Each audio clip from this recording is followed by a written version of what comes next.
My name is Helen Thomas. I'm here to host LinkedIn Live, the AI native future. And today I have Matt Collette, the CEO of Sequencer AI. Welcome, Matt. Thank you, Helen. Thanks for having me. Appreciate it. Do you mind giving us a quick intro of your stellar career before you even started Sequencer? Sure. So as you said, my name is Matt Collette. I am CEO of Sequencer AI, and I spent before starting Sequencer, I spent more than 20 years working on the agency side, marketing, creative, and communications agencies. Most of that time was actually spent working in Asia. So I started my career in China, in Beijing, of all places, and then I ended up in Hong Kong with Edelman. And then I moved to Singapore, where I lived for 10 years, working with Edelman as well as Ogilvy, leading digital teams there, both for the Singapore market, but then eventually for APAC. At one point, I think we had more than 100 people on our digital team in the region. Helped to transform what we were doing as an organization from a digital perspective. And in 2022, I'm Canadian, so I moved back to Canada, and was responsible for leading Edelman's digital team in Canada, but also responsible for leading global digital growth, which was focused on new technology and how do we bring new technology to our clients and help them understand how to take advantage of those things and connect with stakeholders, consumers, and their audiences in new and different ways. And in November of 2022, as I'm sure you're quite familiar, ChatGPT 3.5 launched, and that started to change everything. And my team was quite involved in helping our clients understand what generative AI was all about, doing trainings with them, helping the organization, the agency, Edelman specifically, adapt to generative AI, helping to develop some of the internal trainings for that. Also the positioning, worked on some prototypes as well during that time period. And one of the things that struck me of generative AI is it's probably bigger than what was happening with social media back in the 2010s. And it was just an opportunity I wanted to pursue. Always wanted to start my own company and have a consultancy. And here we are today. Congratulations. So content, PR, advertising, huge, huge industry, Ogilvy, Edelman, big brands, global brands. And actually, I was pretty familiar with both. I work with Ogilvy and actually met Richard Edelman, one time in my lifetime, which is, precious. So I really want to get your perspective for brand clients as well as for agencies. How does content production amplification from, the traditional content to digital to mobile, as you said, social, and then now, how does AI, generative AI, would really make the impact from your point of view?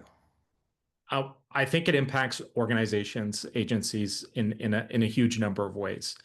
And just on the content piece, we just touching on that briefly, over the past 20 years, we have seen the cost of production of content decreasing. With every single new technology that's being introduced, we've essentially increased the accessibility of content production for individuals. We've also created channels that make it much easier to distribute. And now we have algorithms that are helping to personalize the way that people receive content, what they see in their feeds, and what they end up consuming and what they engage with based on a host of different factors. TikTok is a great example of how the space has really evolved in terms of delivering new content to people that they may not necessarily come across when they're connected to friends and family on a platform like Facebook or to some extent on Instagram. And essentially what we're seeing now with generative AI is the further reduction of costs when it comes to content production, to the point where producing content essentially costs nothing.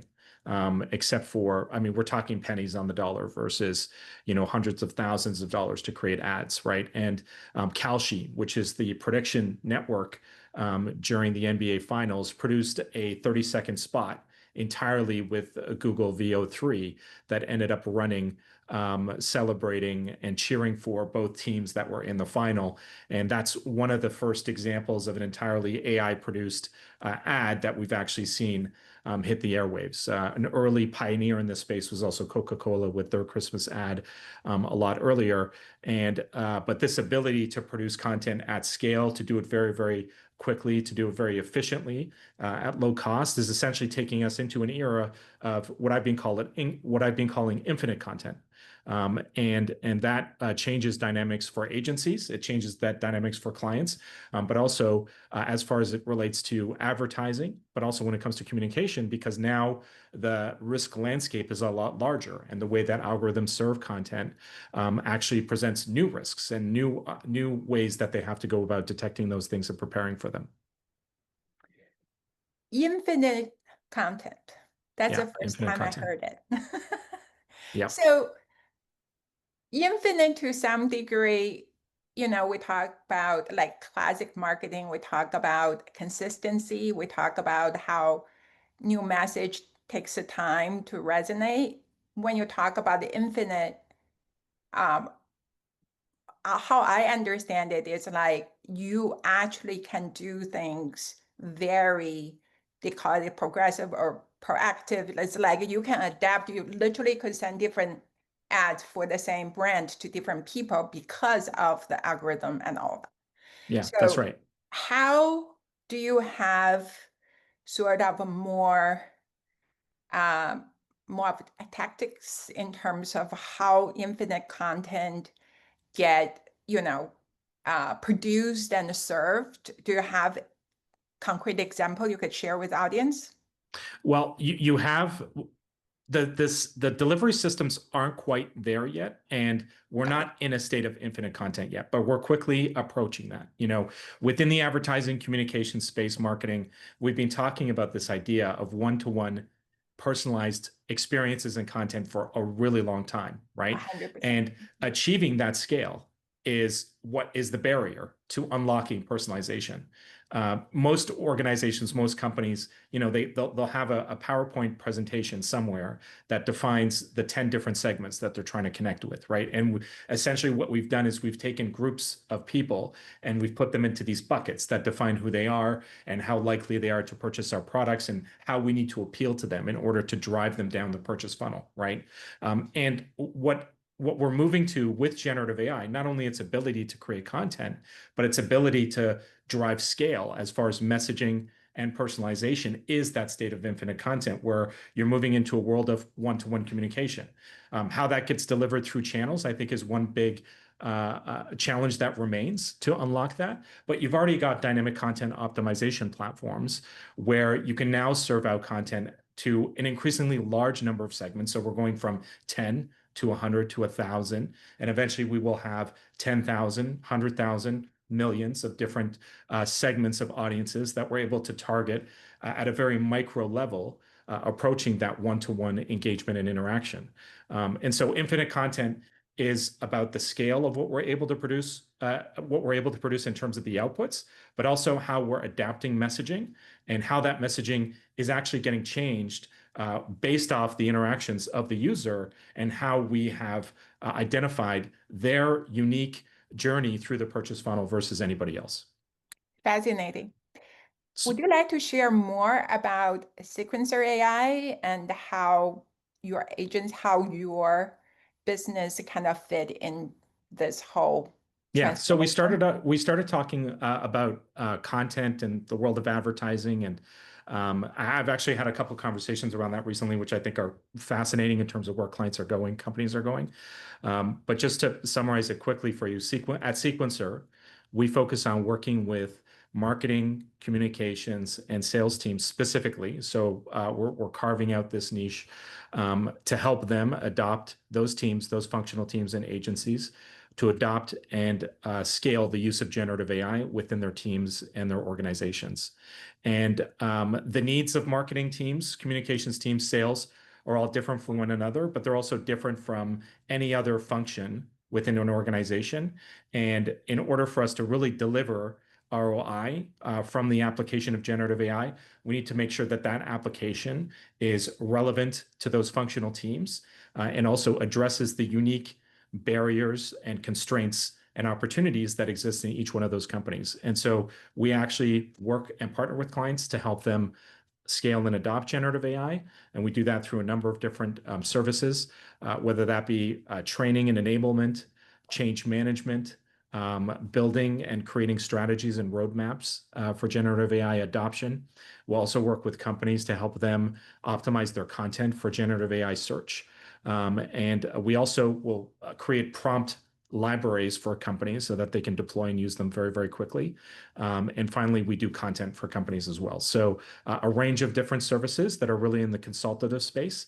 And in addition to that, sorry, the one big one I missed is obviously we develop agents for companies, custom agents based on the specific needs that we've identified in the use cases that we would have identified together with them. Awesome. Do you have a slide deck you want to I do. quickly go through? Yeah, I mean, I thought one thing that would be interesting to talk about today Sure. is basically kind of the general state of AI adoption, what we have learned in working with clients as it relates to that adoption over the course of the last year and a half that we've been in operation and working with clients, and some practical takeaways for companies that are looking to accelerate what they're doing with generative AI. And so, I've called this presentation, if you will, the strategic imperative of generative AI. And I wanted to focus it really on the MIT study that came out a couple of weeks ago that essentially questioned the ROI that companies are getting from generative AI. We saw something similar a couple of years ago with Goldman. They came out with a similar type of study questioning the amount of money that was going into the technology versus the outcomes. And then MIT study from July did something similar, and we've seen a lot of conversation come out as a result of that. And if you read through the study, it's very, very interesting because a lot of the things that we've been working with clients on directly address some of the different challenges that we're seeing reported in that study. So I thought it would be useful to go through and kind of illustrate some of the lessons that we've learned.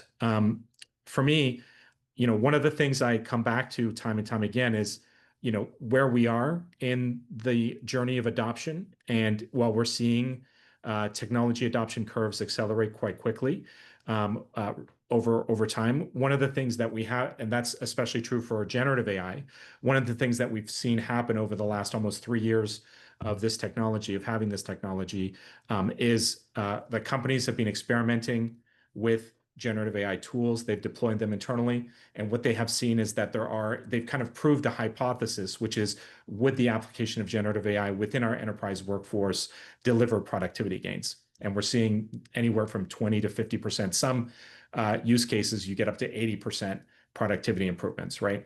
I think one thing that has been surprising for a lot of people is that we have seen quality of outcomes improve. And this is this idea of human and AI being better together. And that's kind of the paradigm that we're entering into, human and AI as the default for most organizations working together. And there have been numerous studies that have now shown that quality of outcomes improves, especially quality amongst maybe lower performers in teams, but consistently quality has gotten better. And one of my favorite studies is actually one where there was a study with respect to short stories that were written by 3 different groups, AI writing those stories, human writing stories, human and AI. And then those stories were given to a panel, a group of people. I think it was something around 3,000 people, if I remember correctly. And they rated which were the best short stories. And the human and AI component, won every single time. There's only, as far as I'm aware, been one case where AI outperforms human or the human and AI combination. And that's actually, believe it or not, in the medical field, specifically with diagnosis.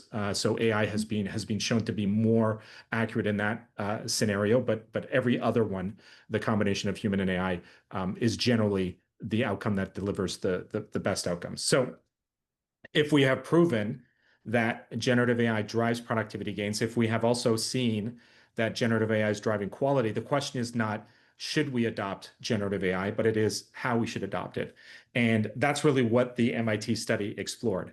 It looked at how companies are adopting the technology, what they're doing. And what it found is that in the vast majority of cases, specifically with custom tools or those that are not general LLMs like ChatGPT, Gemini, Copilot, companies are falling short. They're not seeing an ROI for that. And often pilots that they're running are not moving past the pilot stage into implementation. And there's very specific reasons why that's happening, which we'll go through in the course of the next few slides. But that's kind of what I wanted to talk about today. This is actually very, very helpful. Yes, let's get to the next. What are the Okay. challenges? How pilots could actually turn into so-called AI native in the future? Yeah. So please continue. Yeah. So I basically pulled together 6 lessons Nice. to determine whether generative AI can move from experimentation to lasting source of advantage. And one of the first ones is this idea of when everyone has AI, no one has AI. And this is one of my favorite quotes from the past couple of years. And it actually is from Ashwat Damodaran, who's a professor of finance at the New York University Stern School of Business. He was on a podcast and he was talking about the state of AI adoption and valuations for companies. Ashwat Damodaran is known as the Dean of Valuation, and he's often on Bloomberg and CNBC talking about company valuations. And essentially what he said is that there's this expectation that, and this was in 2023, that when companies adopt generative AI, they'll gain some sort of competitive advantage. This is how CEOs were talking at the time. With generative AI, we'll see productivity improvements. We'll be able to improve margins. We'll be able to maintain our cost, our pricing power. But the argument is actually based on a false premise. That argument is based on, in isolation as a company, if we adopt generative AI, that creates some sort of differentiation for us. But what's happening is that everybody is adopting these tools. And when everybody adopts these tools, you don't actually gain an advantage because essentially the playing field remains level. Just like when everybody started using computers or the internet, every company using it doesn't give you an advantage anymore. It's more how you leverage that technology to give you an advantage versus just adopting it on its face. And this is something I think about often when we're having conversations with clients, when we're talking to them about what they can do with generative AI. It's how are you going to apply it in a way that is going to give you a strategic advantage over any other. And pulling from the MIT study, there was one question in there that I thought gave us an indication of how the average executive is thinking, which is if you had a hypothetical $100, where would you spend it? And in most cases, these executives pointed to familiar tools or use cases that we've seen discussed everywhere. And so one of the learnings out of the MIT study, and one that we have identified, is that most companies, most executives are tools obsessed. We're thinking about the ChatGPTs, the Claudes, the Copilots of the world, getting these tools in the hands of our teams, and then thinking about what other tools, what other generative AI tools we can start adopting without actually doing the hard work to identify the use cases that generative AI can help us to address and resolve. And by identifying those use cases, identifying what is unique about our organization, what data that we have that's going to give us a strategic advantage that we can leverage with generative AI in order to actually give us that ability to gain strategic advantage, competitive advantage, and drive up things like margin, increase pricing power, lower costs, whatever it might be in terms of your overall corporate strategy. And so when we think about generative AI, we really need to be thinking about, how do we leverage it for strategic advantage? How can we use the strengths of generative AI, which are its ability to simulate and predict at scale, its ability to interpret information, its ability to remember things, and to help us access information very, very easily. And so we have to move beyond this Me Too list of different potential tools we could use to actually doing the hard work of identifying the use cases, doing the hard work of identifying where generative AI can help us resolve barriers to or opportunities that can give us an advantage over everybody else. So it's not just about content creation. It's not just about email generation. It's capable of much, much more. And we need to start looking at how we use those things and tap into the proprietary data that we have. So that's lesson number 1. Could I ask a quick question, given the Beyond Tools to strategy? Does Yeah, it make of a course. difference in terms of who, at what level you get engaged in the organization or how big or small the organization is when it comes to this strategic view versus just, Yeah, of course it does. I think I would, there's kind of 2 answers to that. sure. I think a lot of internal stakeholders are receiving a ton of top-down pressure. What are we doing for generative that? And that's where that push is for the tools piece, right? Like our competitors are getting AI, we should be getting AI too, or they've heard things that you can do with AI. Why don't you start using it? And often the answer is a little bit more complicated than that, right? There's a number of different things that you have to work through. What I've seen a lot of times is that the response to that is, again, a focus on tools, right? And so I think it's important to take a step back, develop a strategy for how you're going to adopt and leverage generative AI and start executing that. Otherwise, you're kind of stuck in constant pilot mode, and your CapEx is going through the roof because you're spending so much on tools and you're not actually seeing the ROI from that. And that's a lot of what we see also in the MIT report. And sorry, my second point is also that a lot of functional teams are waiting for the broader organization to execute an AI strategy when the needs of those functional teams are often different from one another, and they should be thinking about the application of generative AI within their functional teams and how that is different for a functional team, sales, marketing, communications, than it is from HR, legal, et cetera. And so not all solutions are going to be the same, and not all internal tools that are built or created, bought, et cetera, are going to be the same. Great. Let's go to lesson 2. All right. So the second one is that the change management imperative is as important as ever. In most cases, change management for generative AI is failing organizations. So within the MIT study, they asked users a series of questions, and they had them rate them on a scale of 1 to 10 in terms of what was limiting adoption of generative AI tools, whether those be the large language models out there or the custom enterprise tools that companies are adopting. And 3 of the 5 reasons that were cited were related to change management. And Harvard Business Review, in a report that they published, I think it was last year, noted that 68% of change management programs fail because companies don't take into account the emotional journey of the change process. We're very, very focused on the rational aspects. And so there's this expectation that if we get the tool, people will start using it. And once they start using it, we're going to see those benefits accrue to the organization.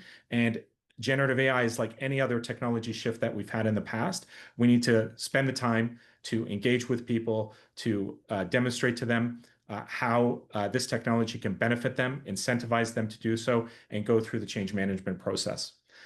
Recently, we have seen a number of different companies, leadership especially, come out and kind of help to set the record straight in terms of what their companies should be doing. One of my favorites is Tobias Lütke, who published a memo. He sent an internal memo to his staff about his expectations for how Shopify should be using generative AI.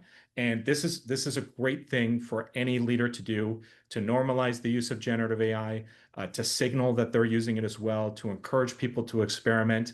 But the downfall here is that we're still only appealing to the rational side of how people operate, and we need to balance both. We need to look at rational as well as emotional, right? So we can set the expectations. Amazon has done similar.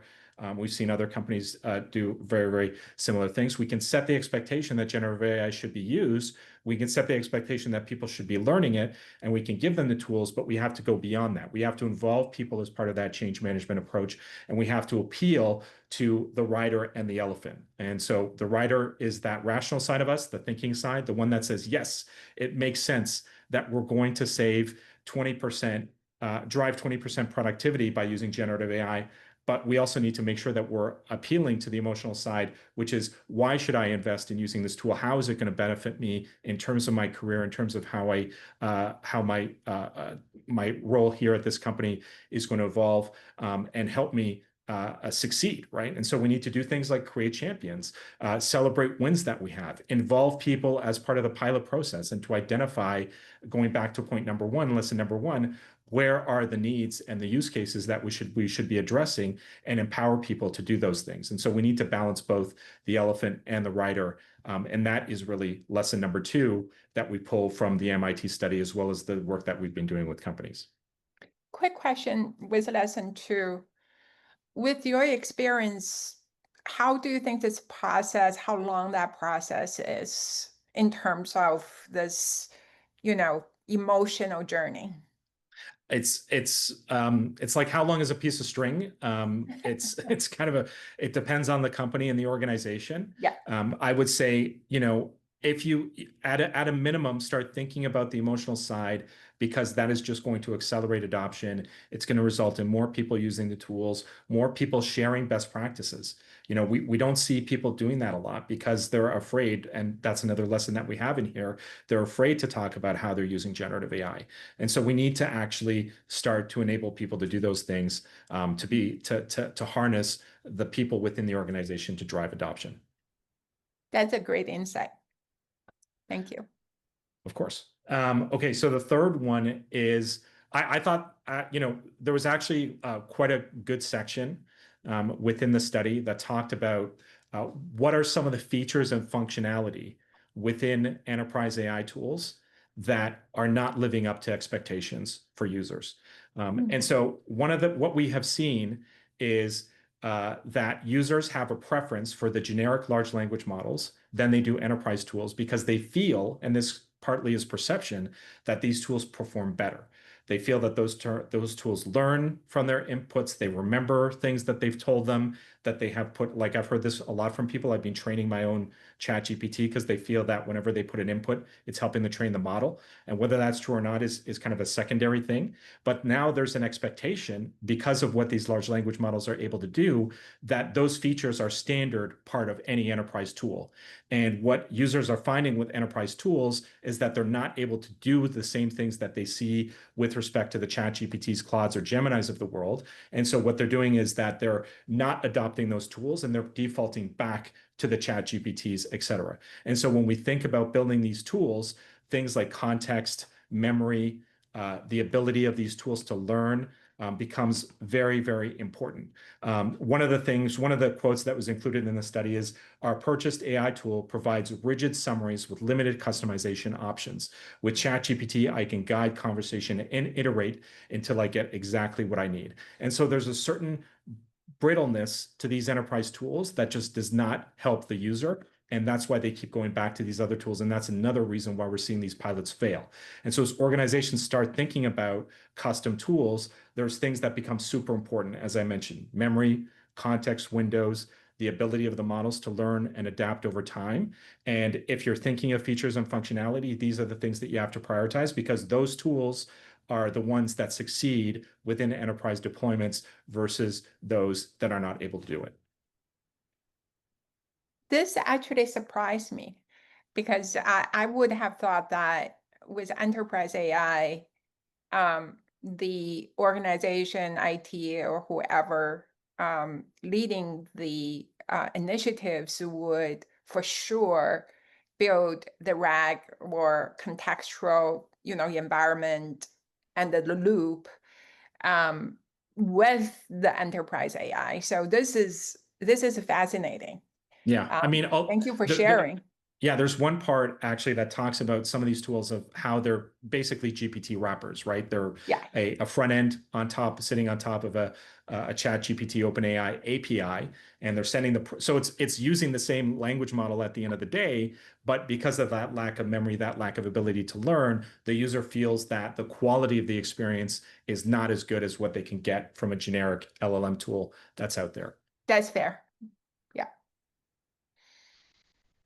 Okay, so the next piece is around adoption of generic LLMs, which, even though what we've talked about up until now, and that 90%, 95% failure rate in terms of ROI has been related to enterprise AI tool, custom built tools, those bought specifically for different use cases or functions versus, generic LLM, which is ChatGPT, Copilot, et cetera. And the study also revealed the successful implementation of these tools within organizations versus others. And that has shown a much higher success rate, but still lower than maybe you'd expect. So successful implementation, 80% of companies have investigated, 50% of them have piloted, 40% of those have successfully implemented these tools within their organization. And one of the reasons that we're seeing higher success rates is obviously because people are more familiar with these tools than they are the ones that they're getting for specific functional needs. But at the same time, this is still lower than you might expect. You might expect it to be higher than 40%. And part of that reason is because we are not investing necessarily in training and enablement. And even though we're this is kind of, if you will, part of what makes generative AI great and what has driven such fast adoption rates is that it's actually a very accessible technology, right? It's not like getting Windows or Apple for the first time, having to learn how to navigate within the operating system, how you use Word, where all the features of Word are, or PowerPoint, or any of these other applications. You're just opening a web browser and you're using natural language to essentially have a conversation with a computer, right? That's the first time we've been able to do that. And so that ease of adoption in terms of getting the first time to use it has given us a bit of complacency when it comes to training and enablement. And companies are not investing as much in function-specific training as they should be, as it relates to things like helping people understand how they integrate it for their unique workflow, which is going to be different in their department than it's going to be anywhere else. And even after 3 years of generative AI, this is a study based off from a company called Section that does AI education, and they have shown that only 10% of all generative AI users out there can be considered skilled or power users. And you still have, around 70% now of people that would be considered novice users or baseline explorers of the technology. And you have around another 10% or so of people that are skeptical. But that's a pretty large amount of people, around 80%, that are not proficient in the use of generative AI, who don't know how to prompt these tools effectively and are not sure how they can adopt these tools into their workflow and embed them as habits in how they use them. And so with that, we need to start thinking about how do we create an environment where we're training and giving them iterative learning and building new habits and helping them understand how they use them for their specific contexts. And that's another learning here, is that we need to focus a lot more on workflow embedded use in building skills and competencies within teams so that they're able to use this technology effectively for all the different scenarios that we talked about earlier, and that this is function specific to increase the relevance of the application of these tools. Awesome. So this is a curveball question. I'm not asking like answer per se or facts. It's just from your point of view and the experience you've had. Do you think education level had anything to do with its adoption? I do think so. I mean, what we've seen consistently is that companies will provide access to their organization for these tools, Copilot being a very good example of that. Lots of companies have Copilot, but then that's it. And there may be some generic training that they give. This is how you can use Copilot to write an email, all those sort of things, but it's much, much more than that. And what we see when we do training, even with Copilot, because we actually get the data, is that adoption usage rates are a lot higher when you isolate a group, train them specifically on the tool versus other employees. And so we see departments that we've trained having higher adoption rates, higher usage rates, and higher application of generative AI. And as a result of that, more savings from the use of the technology. Great. So the next one is really about the shadow AI, which I'm not, Helen, have you heard of shadow AI? Are you familiar with it? The concept? I have I understand the concept of it. I think particularly maybe in the coding world that exists, like my co-founder literally, have the cursor, have the, Copilot or, AI coder, working side by side with him or multiple. So I don't know whether that's accurate or not, but it's somewhat accurate. Basically, shadow AI is you have company sanctioned tools like Copilot, but then employees continue to use a ChatGPT, right, on their own, that they're paying for a subscription. And that's actually a pretty high number. Employees who are using large language model regularly, 90% of them. Companies that purchase some sort of LLM subscription, 40%. And so you've got a lot of people that are out there that are using their own accounts when it comes to generic large language models like ChatGPT, like Copilot, et cetera, sorry, like Gemini, Claude, et cetera. And they're using these tools multiple times a day. So internal signals may show adoption is low when it comes to a tool like Copilot, but that doesn't mean that employees are not using generative AI in some way. And there's specific reasons that they're using these other tools versus the ones that have been provided by the company. And a lot of times, that's basically the environment that we've created to encourage people to use them, and the training that we've provided, and some of the issues that we've discussed earlier. But governance becomes a really big part of this. And this is an area that, in the early days of generative AI, there was a lot of fear mongering, I would say, around the technology. There were rumors that if you put information into ChatGPT, it would leak. There was this case where Samsung reported some of its code had gotten out into the wild because an employee had used the tool. These reports were erroneous, but companies reacted in a way where they discouraged the use of these tools. And as a result of that, they have disincentivized active sharing and discussion around how people are using that. And so as a result of that, employees that are within companies that are using generative AI tools, they fear a certain level of punishment because policies have been crafted in a way that does not incentivize the open discussion of how people are using generative AI. The other thing is people are worried about how they're going to be perceived in terms of their value. If I'm using generative AI to write a blog post, craft an email, what's my value to the organization? Is that less in my supervisor's eyes than it would be otherwise, right? There's job security fears as well, which have been well documented. There is no real incentive for people to share what they're learning, help their fellow colleagues adapt to generative AI as well. And lastly, there are burnout concerns. When AI can boost efficiency, now you're just going to add more onto my plate. I'm going to be asked to do even more than I was before. So I'm not really going to talk openly about how much I'm using generative AI because I don't want to be given more work to do, right? And so all of these different things we can address to some level, some degree, with respect to the governance structure that we put in place, how we incentivize people, through rational drivers as well. But one key thing is, what does your AI policy look like? And how are you incentivizing use, incentivizing sharing, and creating an environment where people feel open to share what they're doing with these tools? And that's not just in terms of internal, but also external. There's certain expectations now that people have, consumers have, that when they're interacting with a website and they ask for service and support, that their question may be answered by a generative AI tool. And there was a fascinating study I read a while ago that talked about how satisfaction levels with those services change based off simple messaging like, your answer will be responded to by a generative AI tool, but humans have been involved in crafting the answers and shaping how this interaction will evolve. And people's satisfaction levels actually increase when they know that a human has been involved in that process versus when they don't. And that also applies for content and other types of engagement that we look at when it comes to the audiences that we're working with across marketing, communications, advertising, et cetera.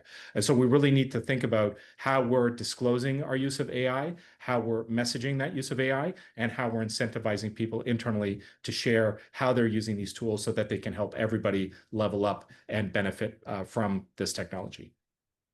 Yeah, it's unfortunate,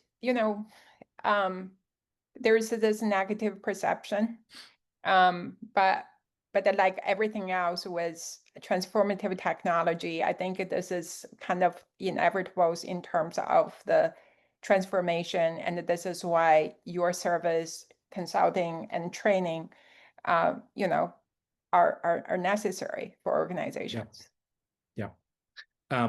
So my last lesson, and kept it very, very simple, is just measure everything. One of the things I think the MIT study gets somewhat wrong is they only look at the ROI of specific tools being implemented. But we need to start looking at how generative AI is driving broad benefits across the organization, from increased productivity and time saved for employees to reduce costs. In many instances, companies are able to eliminate entirely third-party costs that they're having to pay for thanks to the use of generative AI, and that's definitely something we want to measure, but also increase direct contribution to revenue that we're able to deliver as a result of generative AI as well. And so we need to look at the totality of how generative AI is contributing to these different factors, not just the increased P&L contribution of generative AI. So that's the last piece, is look at multiple different factors when measuring implementation and outcomes. 100%. So I read the MIT report, and I think this is interesting because your services are very much focused in the marketing, communication, sales, that piece of, business. Yeah. But do you think that is a little bit a bias for the report and looking at, how productivity or increase of the ROI is very much related to above line, bottom line improvement versus back offices, productivity, um, work-life balance? You can do more, you do better job because Yeah, you have AI, co-pilot. yeah, So 100%. 100%. I mean, I think the other thing is it's tough to measure these things, right? right. You implement Copilot, you actually have a dashboard that Microsoft has provided where you can go on and look at hours saved, et cetera. But when it comes to something like Claude or ChatGPT, it's harder to measure those things. And then there's elements of quality that are also harder to measure. But if we want to quantify the totality of it, we need to look at all those things together, not just individually. How are people performing now as a result of using generative AI versus before? What kind of productivity improvements are we seeing, even if they're in the lower percentages across harder to address use cases? And also, to your point, how are we helping to resolve back office processes that we're really benefiting from, but they're also harder to measure in terms of revenue impact. So if we fast forward, given the lessons you've shared with the audience and, mostly professionals on LinkedIn, what's your vision in terms of years later when, enterprise AI get better, when adoption get more sophisticated, the proficiency get improved because, um, I think we are making the progress. How do you see this future in terms of AI native organization or AI native business in your industry? I would say for sure it's an AI augmented one. Mm. It's human and AI together. And where, we have gone through, identified at a company level how AI is going to benefit that organization specifically in terms of a strategic lens, and where we're looking at AI in terms of how it can contribute across things like gaining scale, leveraging its ability to simulate, leveraging its ability to improve knowledge sharing and memory across the organization, and leveraging it for prediction as well.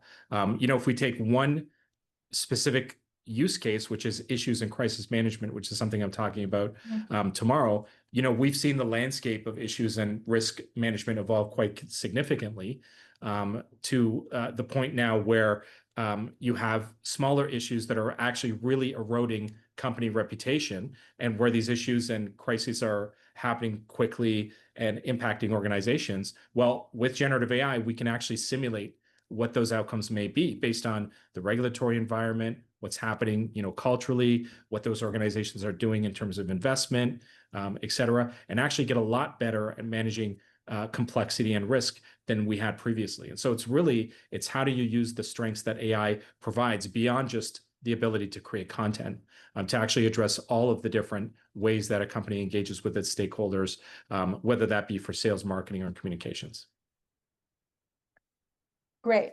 Do you have a final pitch? How people reach out to you? Yeah, they can find me on LinkedIn. They can also email me, matt@sequencer.ai. I'm very easy to find. Love talking about generative AI and giving people tips on what they can do. So if anybody wants to have a conversation, more than happy to do it. Awesome. Thank you for taking the time. Of This course. slideshow and the 6 lessons They're very, very tangible, and everybody on LinkedIn can watch the replay. It lives on LinkedIn. That's a benefit of it.